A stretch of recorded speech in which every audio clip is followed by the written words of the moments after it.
Hello everyone, welcome to SSC Factory. I am Soumya Gupta. I selected as an auditor through SSC CGL 24. I want to share some strategy about SSC CGL, how to crack, how to manage everything. मैंने कुछ चीज़ें लिख रखी हैं जिससे मैं आपको point two point precise वे में चीज़ें बता पाऊँ। जो बच्चे 25 की तैयारी कर रहे हैं आगे उनको कैसे चीज़ें करनी हैं। जैसे लोगों के पास सोर्सेज नहीं होते हैं, मैं तो टोटली रिलाई करती थी ऑनलाइन सोर्सेज पे। मैंने अपनी पूरी पढ़ाई घर से रहकर करी है, कहीं कोई बाहर ऑफलाइन कोचिंग नहीं करी, सारी चीज़ें ऑनलाइन की हैं, फ्री मटेरियल से की हैं, यूट्यूब के थ्रू करी है। तो मैंने कुछ चीज़ें लिख रखी हैं जैसे मैंने पढ़ाई करी है, तो मैं आपको भी उस चीज़ से गाइडेंस कर सकूँ कैसे आप फर्स्ट अटेम्प्ट में। और लाइक मेरी एज अभी 21 ईयर्स ओल्ड ही है, तो मैंने कैसे चीज़ें करी। इतनी जल्दी जॉब लोग 27-28 साल के हो जाते हैं, सीजीएल क्रैक नहीं कर पाते हैं, बैक टू बैक 4-5 अटेम्प्ट दे रहे हैं, नहीं मिल रही है उनको जॉब। मैंने कैसे फर्स्ट अटेम्प्ट में चीज़ें क्लियर करी हैं, तो मैं आज आपको अपने थ्रू ये चीज़ें बताना चाहूँगी। पहली बात तो एसएससी में कई सारे एसएससी एग्ज़ाम कंडक्ट कराता है, लाइक सीएचएसएल हो गया, सीपीयू हो गया, और सीजीएल जो मेन एग्ज़ाम है लोग इस पे ज़्यादा फोकस करते हैं। इसका ग्रेड पे अच्छा है, 24 ग्रेड पे से शुरू होती है और 4800 तक जाती है, तो चीज़ें ये ज़्यादा सही रहती है। आदमी सोचता है कि तैयारी कर रहे हैं तो हम सीजीएल ही क्यों ना क्रैक करें। तो ये नहीं है कि हर एग्ज़ाम के लिए आपको अलग अलग पढ़ना है, नहीं, एक एग्ज़ाम के लिए आप पढ़ लो। जब आपका जो एग्ज़ाम हो, लाइक देने तो आपको सारे ही एग्ज़ाम है, तो जब आपका जो एग्ज़ाम हो आप उस टाइम अपना कंटेंट और शार्प कर लो, चीज़ें और अच्छे से पढ़ लो। ये है, एक बार तैयारी कर लो, 1 साल लग रहा है, 1.5 साल लग रहा है, अच्छे से तैयारी कर लो। उसके बाद जब पेपर है तो नया नहीं पढ़ना है कि मैं सीएचएसएल के लिए नया पढ़ रहा हूँ, सीपीयू के लिए कुछ और पढ़ रहा हूँ, सीजीएल के लिए कुछ और पढ़ रहा हूँ, नहीं। एक एग्ज़ाम पे आप रिलाई करो और जितनी से जितनी जल्दी हो सके फर्स्ट अटेम्प्ट में हो सके फर्स्ट अटेम्प्ट में जॉब ले लो। ये नहीं कि मैं सेकेंड में कर लूँगा, थर्ड में नहीं। जितनी देर आप जाओगे आपका मोटिवेशन उतना डाउन होता चला जाएगा, आप उतना डीमोटिवेट होगे कि शायद साथ वाले का तो मेरा हो गया, मेरा नहीं हो पाया, क्यों नहीं हो पाया, शायद मैंने सोर्स नहीं अच्छे किए। अब आप दोबारा दूसरे सोर्स पे भागोगे कि मैं इसको फॉलो कर लेता। तो भाई जिसको पढ़ रहे हो एक सोर्स से पढ़ो, अच्छे से पढ़ो, एक बार में क्रैक करो, फर्स्ट नहीं तो सेकेंड में कर ही डालो इसको क्रैक। तो कंटेंट जितने अच्छे से होंगे, लाइक मैंने कुछ जैसे अब तैयारी पे आते हैं सबसे पहले तो तैयारी में ये है एसएससी सीजीएल की मैं बेसिकली बात करती हूँ। सीजीएल क्या है, सीजीएल में प्री होता है, मेंस होता है और टाइपिंग टेस्ट होता है। तो मेंस के साथ ही टाइपिंग टेस्ट साथ में हो जाता है, बीच में थोड़ा गैप मिलता है 1-2 घंटे का, उसके बाद आपका टाइपिंग टेस्ट ले लिया जाता है। तो प्री में 1 घंटे का टेस्ट होता है, मेंस 2 घंटे का होता है, 2 सेक्शन होते हैं, सेक्शन 1 एंड सेक्शन 2। सेक्शन 1 में क्या होता है, मैथ्स और रीजनिंग आते हैं, 90 मार्क्स की, 180 मार्क्स का टोटल ये हो गया। और सेक्शन 2 में इंग्लिश आती है और जीएस आती है, जिसमें इंग्लिश 130 मार्क्स की आती है, जो कि एक बहुत बड़ा फैक्टर होता है। और उसके बाद एक सेक्शन 3 भी होता है, computer, which is a main section, जिसमें आपको क्वालिफाई करना ज़रूरी है। अगर आपने उसको क्वालिफाई नहीं किया तो जितना भी अच्छा आपका मार्क्स हो मेंस में, मेंस से ही मेरिट बनती है, प्री तो क्वालिफाइंग होता है। तो मेंस में आपके जितने भी अच्छे मार्क्स हो कोई मायने नहीं रखते अगर आप टाइपिंग में फेल, टाइपिंग तो होता है, कंप्यूटर में फेल हो गए तो। और मेरे 32 मार्क्स थे कंप्यूटर में। और उसके बाद आता है टाइपिंग, मतलब बीच में आपको रेस्ट मिलेगा, आपने मेंस दिया उसके बाद आपको रेस्ट मिलेगा, फिर 15 मिनट आप की प्रैक्टिस करवाई जाती है टाइपिंग की। उसमें कीबोर्ड वगैरह आपके ख़राब हैं तो आप चेंज करवा सकते हो, और भी कुछ डेस्क वगैरह में प्रॉब्लम है तो आप कह सकते हो। उसके बाद फिर 15 मिनट का होता है जो मेन टाइपिंग टेस्ट होता है, जो मतलब जिससे आपकी क्वालिफाई होना है, तो वो 15 मिनट बाद होता है, मतलब 15 मिनट का टेस्ट होता है। अब आते हैं स्ट्रैटेजी पे। सबसे पहले प्री में आते हैं। प्री में 1 घंटे का टेस्ट होता है, 4 सेक्शंस होते हैं, मैथ्स, इंग्लिश, रीजनिंग और जीएस। 50-50 मार्क्स की होती है, जिसमें आपको ये जो 3 सेक्शंस होते हैं, मैथ्स, रीजनिंग और इंग्लिश, इसमें आपको फुल स्कोर करना है। जीएस तो ये होता है कि ठीक है आ रही है तो ठीक, नहीं आ रही है तो आप उस पर रिलाई नहीं कर सकते हो, क्योंकि जीएस का सेक्शन बहुत ब्रॉड है। कवरअप आपको मेनली करना है इंग्लिश, मैथ्स, रीजनिंग और इंग्लिश, ठीक है। तो सबसे पहले हम आते हैं मैथ्स पे, ठीक है। मैथ्स के लिए क्या था मेरा, मैथ्स के लिए मैंने कोई पर्टिकुलर एक टीचर से पढ़ाई नहीं करी थी। मैथ्स के लिए मेरा ये था कि पहले मैंने सिलेबस कर लिया साहिल सर से, साहिल खंडेलवाल सर। उनसे मैंने एक बार मैथ्स का पूरा सिलेबस कर लिया था। उसके बाद फिर मैंने मॉक्स देना शुरू किया। लेकिन लाइक मॉक्स में भी क्या होता है, जैसे मॉक्स मैंने दिया, मुझे परसेंटेज में प्रॉब्लम आ रही है, परसेंटेज मुझे लग रहा है कि मेरा बहुत क्लियर नहीं है, या इसमें जो क्वेश्चन आ रहे हैं मुझे समझ में नहीं आ रहे हैं, तो मैंने क्या किया, उसका सेपरेट एक किसी टीचर का वीडियो देख लिया, किसी का भी XYZ कोई भी टीचर का आप वीडियो देख लो, वो पोर्शन आपको, और ये भी नहीं कि फिर आप उसी के वीडियो देख रहे हो पूरे दिन, नहीं, वो नहीं करना है आपको। थोड़ा सा 1 घंटे का, 1.5 घंटे का, जो टॉपिक आपको नहीं समझ में आ रहा है, स्पेशली आप सर्च करो यूट्यूब पे, सारी चीज़ें आपको मिल जाएंगी। वो आपने देख लिया, आपको समझ में आ गया परसेंटेज, कुछ PYQs बुक्स होती हैं उससे लगा लिया आपने, वो हो गया। अब उसके बाद मॉक्स में वो क्वेश्चन सही होने लगेंगे। फिर नेक्स्ट कोई वीडियो, कुछ नहीं समझ में आया, कोई टॉपिक नहीं समझ में आया, आपने मॉक्स के थ्रू उसको पहचाना, फिर उसको किया, ये सारे प्रोसेस से आपका सिलेबस काफ़ी हद तक ख़त्म हो जाएगा। अब बीच के सिलेबस में ही आपको मॉक्स देने शुरू करने हैं, लाइक सेक्शनल मॉक्स हैं वो देने शुरू करने हैं, जिससे आपको ये समझ में आने लगे कि आप गलती कहाँ कर रहे हो, आपको क्या नहीं समझ में आ रहा है, क्या चीज़ें आपको दिक्कत कर रही हैं। तो उसके लिए आप टेक्स्ट बुक पे जा सकते हो। टेक्स्ट बुक पे आपको सेक्शनल मॉक्स भी मिलते हैं मैथ्स के, और PYQs भी मिलते हैं। लाइक आपने मैथ्स का सेक्शन ओपन किया, उसमें 2018 के सारे मैथ्स के आ जाएंगे, 23 के, CPU के, CHSL के, ऐसे कैटेगरी वाइज सारे एग्जाम्स आते हैं। तो आप ऐसा करो, जैसे अभी आप 25 की प्रिपरेशन कर रहे हो, तो आप 22 से सारे मॉक्स अटेम्प्ट करने शुरू करो, लाइक 22, 23, 24, ये तो आपके फिंगर टिप्स पे होने चाहिए। एक एक सारी चीज़ें, सारे जो उसमें नए मेथड्स लग रहे हैं, ट्रिक्स लग रही है, सब आपको पता होना चाहिए। जब ये हो जाए उसके बाद आप नए मॉक्स दो। कुछ प्लेटफॉर्म्स में नए मॉक्स भी देते हैं, फ्रेश मॉक्स, उसके बाद आप उसको अटेम्प्ट करो। अभी अटेम्प्ट करने की ज़रूरत नहीं है उसको। मैंने तो क्या किया था, अपना सिलेबस कंप्लीट किया, उसके बाद मैंने मॉक्स दिए सेक्शनल। एक बार मॉक दिया, कम नंबर आए, मैंने उसको नोट डाउन कर लिया एक कॉपी में। देन उसको मैंने संडे रिवाइज किया। देन वो वाला मॉक मैंने, जब कम नंबर आए, लाइक 50 में मेरे 20 नंबर ही आ रहे हैं, तो मैंने क्या किया, उसके बाद 1 महीने बाद फिर मैंने वो मॉक अटेम्प्ट किया। तो 20 से मेरे शायद 40 नंबर हो गए। फिर भी 10 नंबर का गैप है, क्योंकि मैथ्स में आप फुल अटेम्प्ट कर सकते हो। तो कुछ मैंने मिस्टेक करी, शायद मैं पहली बार वाले मॉक में नहीं समझ पाई थी उस चीज़ को, या मेरा ध्यान नहीं गया, जो कुछ भी हो, ह्यूमन नेचर, गलतियाँ हो जाती हैं।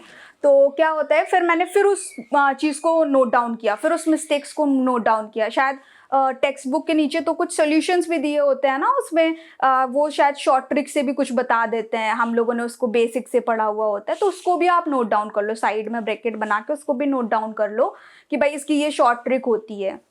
जैसे कंपाउंड इंटरेस्ट, सिंपल इंटरेस्ट में क्या होता है, 2 साल का, 3 साल का एक फॉर्मूला होता है, तो वो फॉर्मूला आप साइड में लिख लो। उसको आप बेसिक से भी कर सकते हो, बट वो बहुत बड़ा हो जाएगा, जो नीड ही नहीं है SSC में, और वो क्वेश्चन रिपीट होते हैं बार बार, तो आप उसको साइड में लिख लो। भाई 2 साल का पूछेगा तो आप ये फॉर्मूला लगा देना, 3 साल का पूछेगा तो ये फॉर्मूला लगा दें। कुछ रेस के क्वेश्चन होते हैं, और ये चोर पुलिस वाले कुछ क्वेश्चंस होते हैं, इसमें भी कुछ ट्रिक्स लगती हैं, इनको आप नोट डाउन कर लो। टेक्स्ट बुक के नीचे दिए होते हैं सारे सॉल्यूशंस में।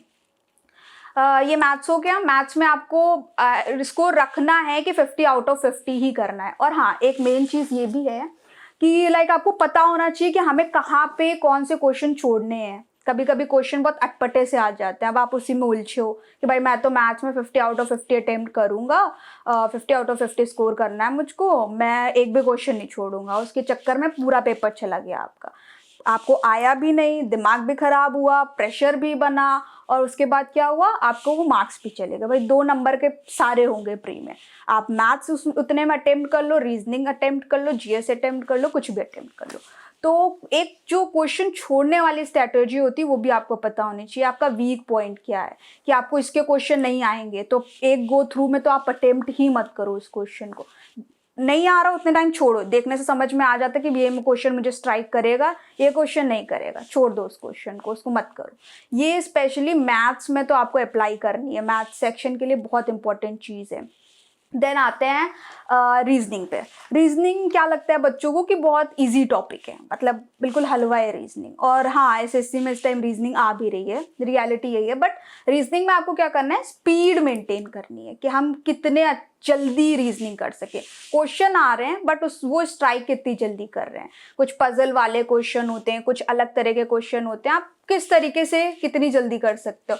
लाइक आपको 10 मिनट में आपको रीजनिंग खत्म करनी है, क्योंकि अगर आपने रीजनिंग में टाइम ज़्यादा दिया तो आपका मैथ्स का टाइमिंग जो होगा वो बेकार हो जाएगा, फिर वो प्री का हो या मेंस का हो। क्योंकि सेक्शन 1 में प्री में सेक्शन 1 में मेंस में सॉरी जो मैथ्स और रीजनिंग है वो साथ में आते हैं। ठीक, तो अगर आपने रीजनिंग को ज़्यादा टाइम दे दिया तो मैथ्स आपका रह जाएगा, और शायद मैथ्स टफ आती है। अब किसी किसी का होता है कि मैथ्स भाई हमको आती है तो हम रीजनिंग में टाइम दे देंगे, वो आपके ऊपर है, आप जिस हिसाब से करना चाहो। तो रीजनिंग में आपको स्पीड मेंटेन करनी है। डेली सेक्शनल मॉक दो रीजनिंग का। सिलेबस आपका कंप्लीट है, सिलेबस आप 2-3 महीने में रीजनिंग का कर लोगे। बहुत ज़्यादा घसीटा तो 1 महीने में ख़त्म हो जाता है रीजनिंग।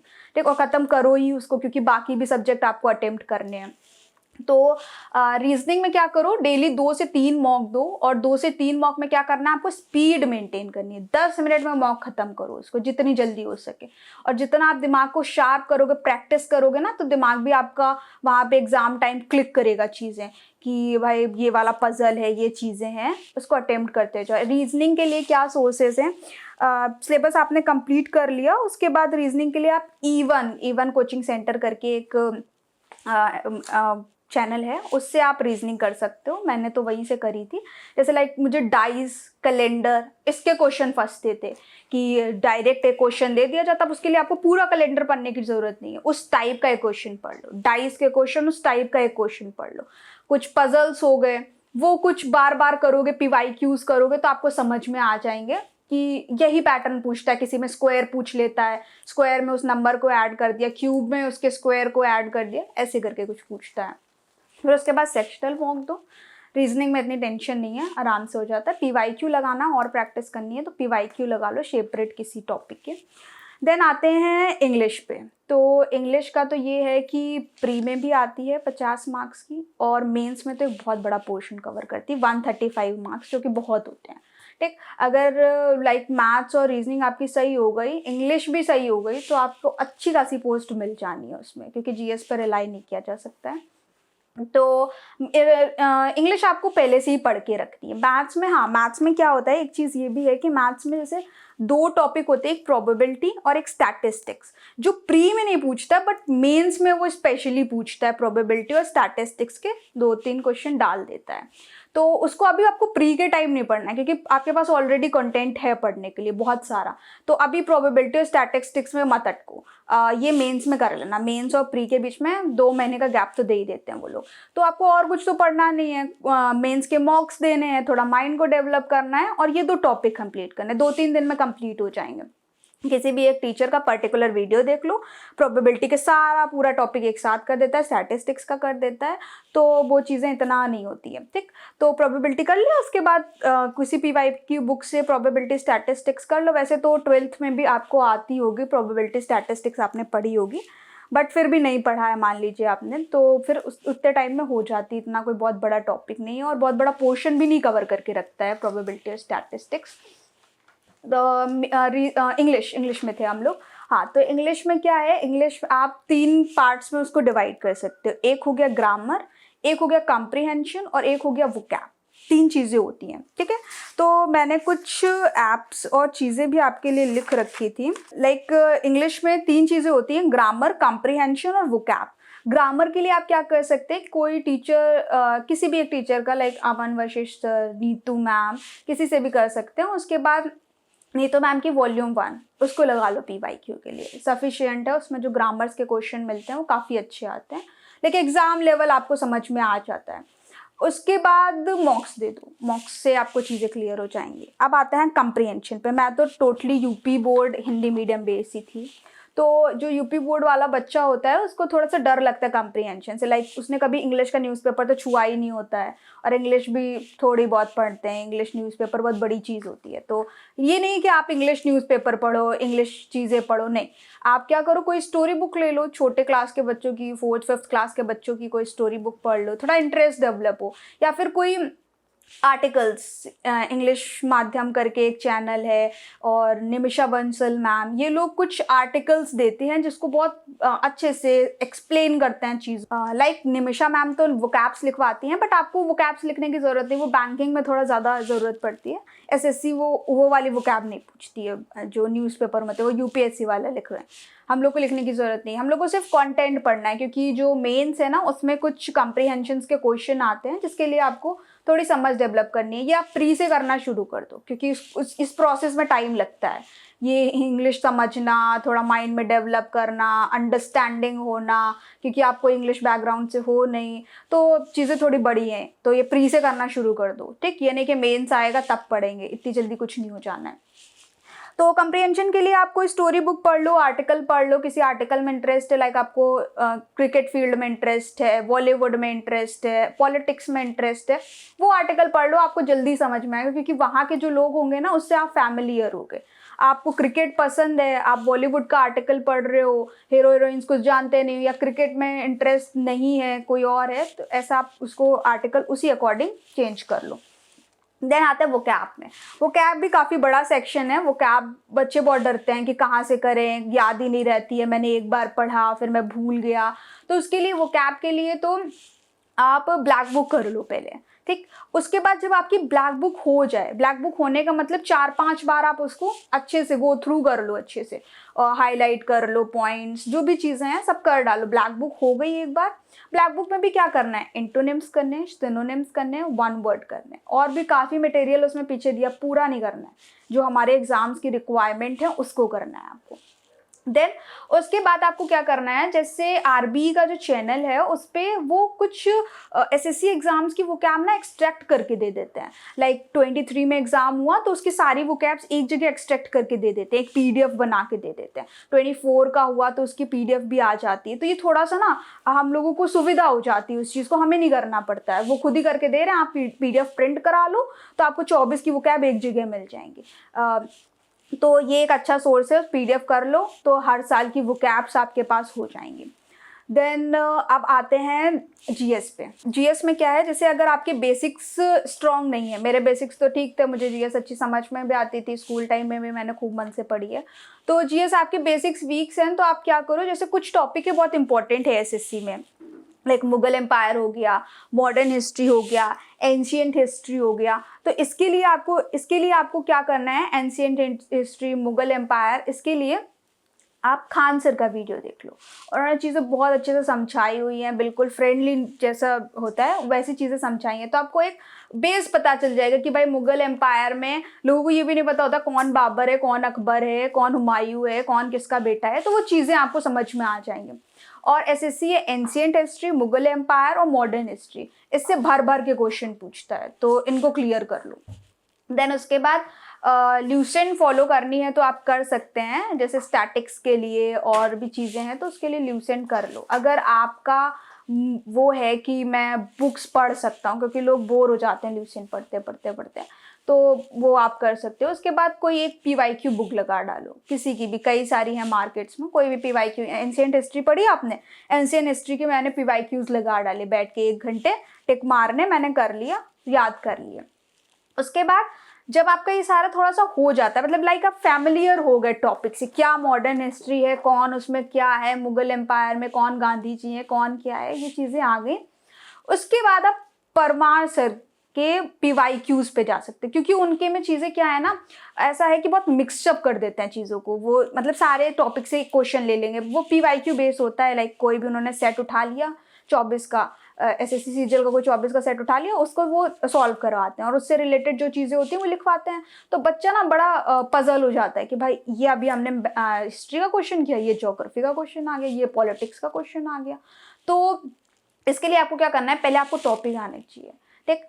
हिस्ट्री कंप्लीट कर लो, 3-4 जो टॉपिक है, बहुत ज़्यादा डीप में नहीं जाना है, थोड़ा थोड़ा सा कर लो, ठीक है। यूपीएससी नहीं पढ़ रहे हो आप, सीजीएल तैयारी कर रहे हो, ठीक। उसके बाद पॉलिटिक्स, जिससे क्वेश्चन पक्का पक्का आते हैं, लाइक आर्टिकल आपको रटे होने चाहिए।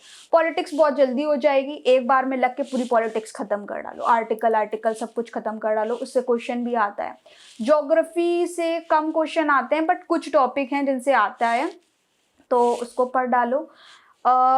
बस इतना कर लिया। फिजिक्स केमिस्ट्री से तो आता है, अगर आप साइंस स्टूडेंट हैं तो आप उसको पढ़ने की कोई ज़रूरत नहीं, क्योंकि इतना ज़्यादा नहीं आता। बट अगर आप आर्ट्स बैकग्राउंड से, आपने कभी पढ़ी नहीं है क्या केमिस्ट्री होती, क्या फिजिक्स होती है, इंटरेस्ट ही नहीं है, तो थोड़ी जो एसआई यूनिट्स वगैरह होती हैं, केमिकल कंपाउंड्स के नेम होते हैं, उसको थोड़ा सा स्टडी कर लो। किसी भी चैनल्स में पढ़े होंगे, उसको थोड़ा सा स्टडी कर लो, उनसे काम हो जाना है, ठीक है। अब ये पता है एग्जाम टू एग्जाम वेरी भी करता है। किसी साल उन्होंने हिस्ट्री का वेटेज ज़्यादा कर दिया, किसी साल पॉलिटिक्स का कर लिया, कभी केमिस्ट्री ज़्यादा आ गई तो कभी फिजिक्स ज़्यादा आ गई। तो आप ये नहीं सोचो कि इसमें इतने मार्क्स का आता है, हमें पढ़ना है भाई। मेरे पेपर में इस साल नहीं तो अगली साल आएगा। जीएस में आपने क्या किया, परमार सर की पीवाईक्यूज लगा लिए, उसको मैंने पढ़ा था प्री के 1 महीने पहले। मैंने तो ये पीवाईक्यू बिल्कुल रट डाले थे, पीडीएफ मैंने प्रिंट करा ली, उसको पढ़ना शुरू किया, ठीक। अब जैसे स्टैटिक्स के पोर्शन पे आते हैं, तो स्टैटिक्स में क्या है, कुछ जैसे घराने हो गए, ठीक है, कोई मोनूमेंट हो गया, कोई डांस हो गया, ये सारी चीज़ें आती हैं। तो उसके ना परमार सर ने, या किसी भी चैनल में आप जहाँ से भी पढ़ते हो, उसके पीडीएफ प्रिंट करा लो, उसको पढ़ते रहो। सुबह आओ, पढ़ो, जब पढ़ने बैठो तो पहले उसको एक बार रिवाइज कर लो, दिमाग में बना रहेगा, ठीक। और मॉक्स दो, मॉक्स सेक्शनल काफ़ी दो जीएस के। मैंने तो क्या किया था, जीएस के मॉक्स मैंने दिए थे और उसको मैंने एक कॉपी में लिख लिया था। उसके बाद डेली जीएस भी रिवाइज करना है आपको। जीएस के जो मॉक्स दिए उसको तुम रिवाइज करते जाओ। मैंने ये पढ़ा था, क्योंकि एसएससी के कुछ क्वेश्चंस ना उल्टे पुल्टे भी आते हैं, और एसएससी में ना पीवाईक्यू आता है। मेन तो ये है कि जैसे जो जो पिछली साल आया, हो सकता है वो यही दोबारा फिर वही सेम क्वेश्चन आ जाए। परमार सर के आप पीवाईक्यू कर लो, उसके बाद मॉक्स पे आ जाते हैं। तो मॉक्स क्या है, मॉक्स के क्वेश्चंस आप राइट डाउन कर लो, ठीक है। उसको डेली डेली रिवाइज करते रहो कि मैंने ये मॉक्स के क्वेश्चन है। सुबह उठ के जब पढ़ने बैठो तो पहले वो मॉक्स के जीएस के क्वेश्चन कर लो, क्योंकि जीएस में थोड़ा इंटरेस्ट भी बनता है, कुछ नए क्वेश्चन पे मिल जाएंगे और आपके दिमाग में भी रहेंगे। और ये पीवाईक्यू तो आता ही रहता है एसएससी में। पिछली शायद उसने सीपीयू में पूछा ना, तो वही सेम क्वेश्चन वो सीजीएल में भी डाल देगा। तो ये नहीं कि आपको सीजीएल का ही पीवाईक्यू लगाना है, सीएचएसएल के भी लगाओ, सीपीयू के भी लगाओ। ये सारे सब्जेक्ट के लिए, सिर्फ इंग्लिश के लिए नहीं या जीएस के लिए नहीं, मैथ्स में भी सारे जितने एसएससी के एग्जाम है वो सेम क्वेश्चन रिपीट होते रहते हैं। क्वेश्चन ही रिपीट होगा ना, तो उसका जो पैटर्न है वो जरूर रिपीट हो जाएगा उसमें। तो सारे एग्जाम्स के लिए सेम ही क्वेश्चन पढ़ने हैं आपको।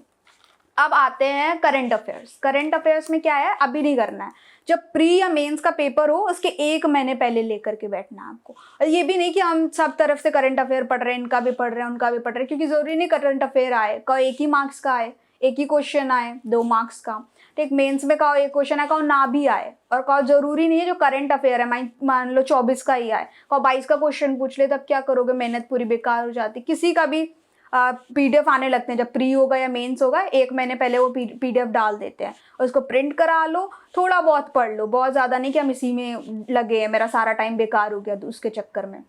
थोड़ा बहुत करंट अफेयर पढ़ लो। लाइक करंट अफेयर मैं तो नहीं सजेस्ट करूँगी कि आप इसमें ज़्यादा टाइम दो, आपका मन है तो पढ़ लो, नहीं मन है तो कोई वो नहीं है कि करंट अफेयर ही पढ़नी है आपको। अब आते हैं कंप्यूटर सेक्शन पे। कंप्यूटर सेक्शन मेंस के टाइम होता है, तो प्री में पढ़ने की उसको ज़रूरत नहीं है, टाइम देने की ज़रूरत नहीं है, क्योंकि कंप्लीट हो जाता है। मेरे 32 मार्क्स थे कंप्यूटर में, तो जो क्वालिफाई करने के लिए मोर देन इनफ है, ठीक। तो कंप्यूटर में क्या है, जब प्री हो जाए उसके बाद कंप्यूटर पढ़ना शुरू करो, ठीक है। कंप्यूटर में किसी का भी एक वीडियो देख लो या किसी का पीडीएफ प्रिंट, मैंने तो पीडीएफ प्रिंट करा लिया था, आभास सैनी सर का एक पीडीएफ था, उसको प्रिंट करा लिया था, उसको मैंने थोड़ा बहुत पढ़ लिया था, ठीक। 2-3 बार पढ़ लोगे, क्योंकि आप शायद कंप्यूटर ना पढ़े हो, लाइक यूपी बोर्ड्स वगैरह में इतना कंप्यूटर होता नहीं है, तो आपको चीज़ें नहीं पता होंगी। बट अगर 2-3 बार पढ़ोगे ना, तो आपको पता चल जाएगा ये कौन सा वायरस है, ये इसका इन्वेंट किसने किया, इसका यूज़ क्या है, माउस क्या है, कीबोर्ड क्या है, चीज़ें उसमें हार्डवेयर क्या है, सॉफ्टवेयर क्या है, तो समझ में आ जाएगा आपको वो सारी चीज़ें। कंप्यूटर पढ़ लिया आपने पीडीएफ से, या किसी अगर पीडीएफ नहीं पढ़ पा रहे हो तो किसी की वीडियो से पढ़ लिया आपने, ठीक है। तो जब वो चीज़ें हो जाएं, आपको टर्म्स समझ में आने लगे, बेसिकली इसलिए आपको पीडीएफ या वीडियो पढ़ने हैं कि टर्म्स समझ में आ रहे हैं। टर्म्स समझ में आ गए, अब आप मॉक्स पे जाओ, जो टेक्स्ट बुक, ऑलिव बोर्ड, जिसका भी आप अटेम्प्ट करते हो, उसमें जो कंप्यूटर के क्वेश्चन आ रहे हैं उसको लिखो। मैंने तो पूरा वहीं से किया हुआ था, ठीक है। मैंने 1-2 बार पीडीएफ पढ़ लिया, उसके बाद मॉक्स दिया, मॉक्स में जो कंप्यूटर के क्वेश्चन थे मैंने उसको राइट डाउन कर लिया। मैंने उसको जाने कितनी बार रिवाइज किया होगा, वो सिर्फ इसलिए क्योंकि कंप्यूटर के अगर रिपीट हो जाए ना वही क्वेश्चन, तो मैं उसको टिक कर लूँ। क्योंकि देखो अभी ये 22 से पैटर्न चेंज हुआ है जिसमें कंप्यूटर के क्वेश्चन आने लगे हैं, तो इतना मटेरियल भी नहीं है कि आप उसको कहीं से पढ़ पाओ, बट फिर भी हाँ थोड़ा बहुत है। और ये CGL CHSL में ही आता है ये कंप्यूटर के क्वेश्चन, तो रिपीट हो जाते हैं क्वेश्चन, ठीक है। वहाँ पे बहुत ज़्यादा स्कोर भी नहीं करना है, लेकिन इतना भी लो नहीं करना है कि आपके मेंस में अच्छे मार्क्स बन रहे हैं लेकिन आप कंप्यूटर में फेल हो गए, तो कोई फ़ायदा ही नहीं है भाई, क्या करोगे मेंस के मार्क्स लेकर के। तो इतना पढ़ना है कि भाई हो जाए तुम्हारा कंप्यूटर में भी सिलेक्शन, ठीक है। मॉक्स वॉक्स के थ्रू आप लिख लो, वही क्वेश्चन रिलाई करो। अब मैंने उसी से पढ़ा था, टेक्स्ट बुक के वही सारे क्वेश्चंस मैंने लिख लिए और उसी से मैंने याद किया, उसको रिवाइज किया बार बार, तो चीज़ें हो गई थी। अब आते हैं जो मेंस होता है उसके बाद आपको 1-2 घंटे का ब्रेक मिलेगा, फिर आपका टाइपिंग टेस्ट कराया जाता है, ठीक है। तो टाइपिंग टेस्ट में क्या होता है, 15 मिनट का आपका टेस्ट पहले प्रैक्टिस कराया जाता है, जिसमें कीबोर्ड अगर ख़राब वराब है तो आप चेंज कर लो उसको, और कोई भी दिक्कत है आपको तो 15 मिनट के टेस्ट में आपको समझ में आ जाता है, बिल्कुल जैसे एग्जाम ओरिएंटेड पैटर्न होता है उसी में आपकी प्रैक्टिस कराई जाती है, ठीक है। फिर 10 मिनट का बीच में ब्रेक देते हैं, फिर 15 मिनट का आपका टेस्ट होता है। जो मेन टेस्ट होता है वो लास्ट वाला 15 मिनट का टेस्ट होता है, जिसके जो आप SSC चेक करती है, ठीक है। तो अब ये 10 मिनट के ब्रेक में आपको कीबोर्ड चेंज करना है, कुछ भी करना है तो वो आप कर सकते हो 10 मिनट के ब्रेक में।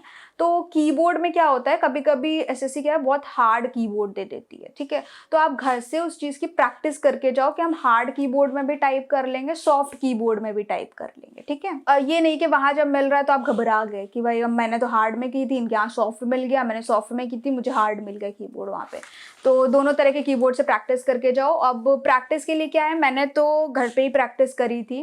आप कोई मतलब कैफ़े वगैरह है वहाँ पर भी जाके प्रैक्टिस कर सकते हो। लैपटॉप होता है उसमें कीबोर्ड अटैच कर लो, और कुछ ऐप्स हैं लाइक सोनी टाइपिंग स्टूडियो, वो पूरा फिंगर्स वगैरह रख करके बताता है कि आप ऐसे करो, इस तरीके से करो, सारी चीज़ें बता देता है। उसके बाद ऑनलाइन बाबा करके कुछ ऐसे करके ऐप्स हैं, उसके थ्रू आप कर सकते हो चीज़ें, प्रैक्टिस कर सकते हो मेनली, ठीक है। और टेक्स्ट बुक पे भी कुछ छोटे छोटे से मॉक्स पड़े हैं। ऑलिव बोर्ड पे भी जब आप सब्सक्रिप्शन ले लेते हो तो उसमें भी आपको कुछ मॉक्स मिल जाते हैं टाइपिंग के लिए, ठीक है। तो आप उससे भी कर सकते हो। वो तो मुझे थोड़ा इजी लगा था, मैंने ऑलिव बोर्ड का मेंस के टाइम सब्सक्रिप्शन लिया था, तो उसमें मुझे टाइपिंग बिल्कुल एग्जाम ओरिएंटेड पैटर्न होता है। टाइपिंग भी आपको क्वालिफाई करना जरूरी है। के बाद मॉक्स पे आते हैं, ठीक। तो मॉक्स के लिए आपको बहुत सोर्सेज पे नहीं भागना है, कि बहुत सारे टीचर्स हैं ना जिन्होंने अपने अपने मॉक्स अभी लॉन्च करे हैं, तो हमें तो नहीं लगता कि वो सारे सोर्सेज सही हैं, क्योंकि थोड़ा आप एक ही मॉक पे रिलाई करो, क्योंकि इतना टाइम भी नहीं है ना कि आप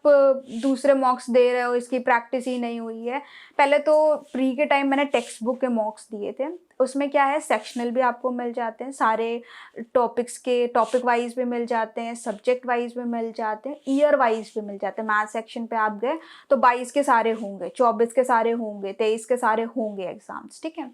उसको आपने दिया, एक बार अटेम्प्ट किया, नंबर कम बने, दोबारा फिर अटेम्प्ट करो आके उसको, जब तक number full out of full ना आ जाए ना तब तक उसको अटेम्प्ट करते रहो।